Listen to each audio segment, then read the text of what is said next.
Starting off this video, we have our nail inspo. So this is the inspo that we are going for. It's really cute, really nice French tip, stripes. We love it, colorful. Now the first thing we're going to do is our nail sizing. So I got this random box of nails from Shein. Don't tell anyone, but yeah. So mainly when you want to size your nails, you want to go sidewall to sidewall. This ensures that the fake nail will actually fit more nicer onto your natural nail so that it looks more cleaner and polished at the end product. As you can see, this nail size was a bit too small, so I went ahead and sized up, because if you size up, you're able to shave down the sides, which make it more suitable and fit to your natural nail more better. As you can see from my thumbnail, I chose a bigger size, which I later filed down to make it suit my natural nail. And now I'm going to do the same for all of my other nails and get it sidewall to sidewall and fit the curve of my natural nail. For example, my thumb is very squarish at the base, but when it goes up more towards the top, it's a bit more curved and ovally. So with my fake nail, I'll usually just file the bottom of the nail and then the sides a little bit and curve those in a bit so that they fit my natural nail better and it looks more cohesive rather than literally just seeing a fake nail on your natural nail. Okay, now we're done grabbing all of the base nails for whatever ones fit our own fingertips, and now you can see I'm shaving it here. See, I'm going a bit more overly at the sides, as I said before, to personalize it and customize it to my own nail.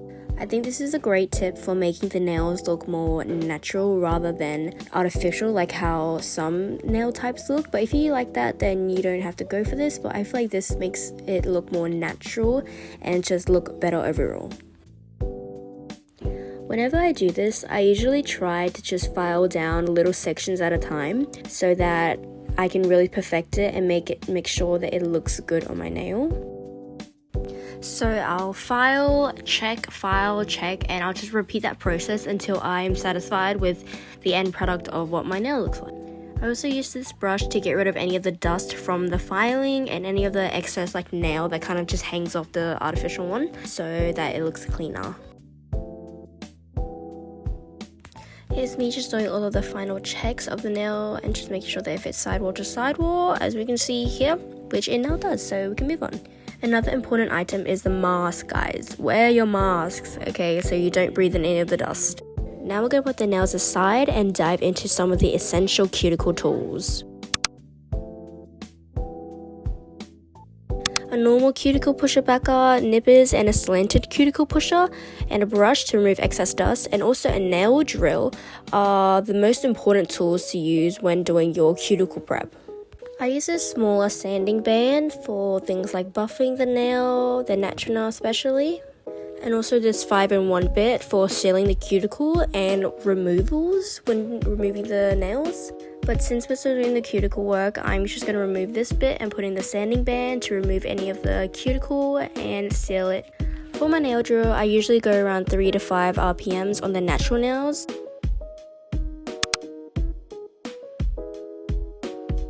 We are going to use our normal cuticle pusher and just push back all of the cuticles going parallel to the nail plate. This is so we don't dig into the actual nail and ruin the natural nail, which is obviously really bad and we want to avoid that at all costs. The main point of using a cuticle pusher is to lift up that little flap of skin called the eponychium, which I think that's how you pronounce it.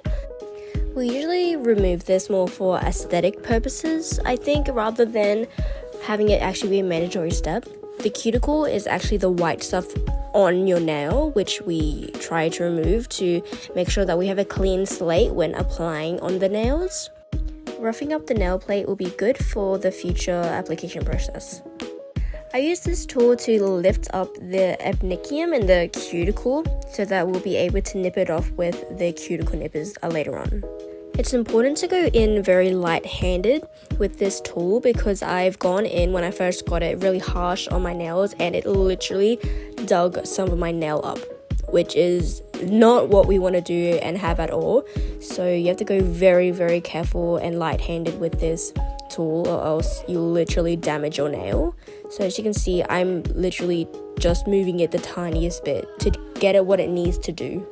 My nails are also just a little bit crusty from my previous set, so just don't mind that. They're just a little bit rough right now, okay? So I swear that's not the tool, that's just my natural nails and me just having nails on for a long time, so don't mind that. Flipping to the other side, this is a cuticle remover as well, so it's a little circular tool that I use to scrape off the excess cuticle on the nail plate, and I use, just like the normal cuticle pusher, I go parallel to the plate and just make sure I get anything off so that it's nice clean slate for the application process. I don't really think this is a necessary process, but since I have this tool, might as well put it to use. But I like using it because it's satisfying and also just gets rid of any of the excess cuticle that's really on there. The next step is the cuticle nippers. So with this, I will just slowly, quickly cut off the onychium. It's important to be very light-handed when using cuticle nippers because, well, one, it's sharp, and also it's cutting your fingers, cutting the skin around your thumbs and your fingers. So it's very important to avoid cutting it. So what I usually do is don't go too deep into the skin, but rather just cut like the little surface area, the flap that's been lifted from using the previous tools. It's also good if your nail clippers are sharp so that they are able to get a cleaner cut rather than having jagged edges and random cuts of the skin flap here. So make sure you guys have a nice, clean and crisp cuticle cutter. As you can see here, I'm doing quick, fast motions that clean the cuticle area just that much more. Again, we're going in with a sanding band just to clean up anything else. A final clean just to make sure the cuticles are nice and crisp and ready for application. Now on to nail prep. Firstly, a dehydrator is important to strip off the natural oils from the natural nail. So this creates a better starting place for the fake nails to be able to grip onto something. This is the main point of using dehydrator and primer. This primer acts as a barrier between the natural nail and the fake nail, so creating another clean slate for the application process. You should also wait in between doing these two steps. Okay, now a layer of base coat. And then you just paint this onto all of your nails, again, so that it gives the tip something to adhere to. I also use acetone in a little bottle like this to clean up any extra spills that just came off from the sides from applying any polish in general, but in this case, obviously the base gel.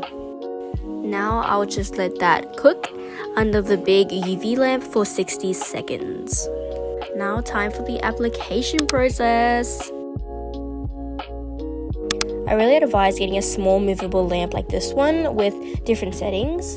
The settings are usually 30 seconds and 60 seconds, which are the more important ones. Having a lamp that looks like this will be really good for when we glue on the nails. It's good that it hangs over like a lamp rather than sitting in an awkward position. Now when applying the nails, we want to have a little slip layer of gel and a little glob of extra gel at the end, just like this. And when you apply the nail, make sure that you go at a 45-degree angle so that the gel at the bottom can slowly fill out and harden until it's fully attached onto your natural nail. After doing that, you just want to let it cure under the little lamp for the rest of the 60 seconds.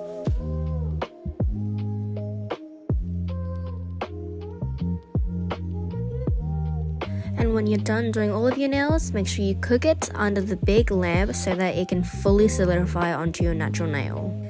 Make sure you do this for 60 seconds. Now all of your nails are done and ready for shaping and design. Now let's take a second to admire our hard work that included cuticle and nail work and the whole application process. The tedious part is now out of the way. Now it's time for some quick shaping.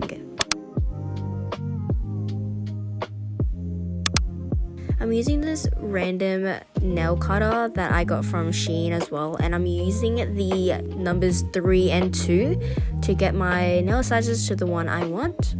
So I usually just go ahead and cut all of my nails, but sometimes the thickness of the like little wheel thing isn't enough for each of my nails, so I have to go to like a lower size so that I'm able to cut like my, for example, my pinky nail. So I'll usually do that.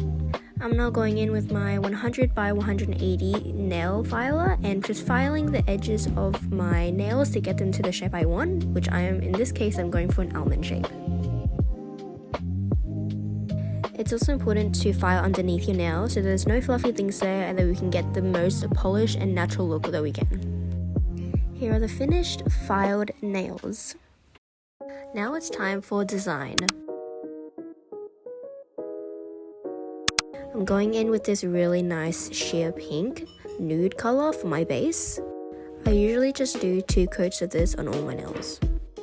When I grab the polish, I love scraping off one side and having a medium-sized glob of polish on the other side, so that when I paint it, the polish actually seeps through to the other side and makes it just way more better. Makes the polish go on your nail way more smoother and fill out the nail nicer. These are the nails after the 2 coats. Continuing on with the design, I'm going to do French tips now, so I'm going to use this fine liner brush to be able to draw on the French tips.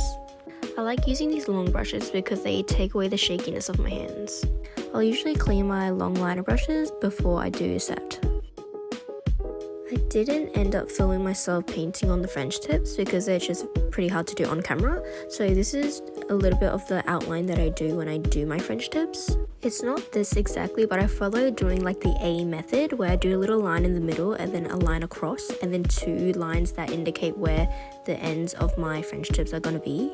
And then I'll just connect them all and then make it nice and crisp by using a flat brush with some acetone and just clean up all the sides to make it look much more nicer and Pinteresty. Here's the finished product of one of my French tips. And here's the rest of my hand. Another design part of this inspo would be the dots. And for this specific design, I wanted smaller dots on the French tips, so I grabbed a dotting tool that was a bit smaller than the rest. And I do dots following a checkered pattern, kind of like this vibe where you're following the placement of the black dots. And here's the finished look with everything done, including also the stripes.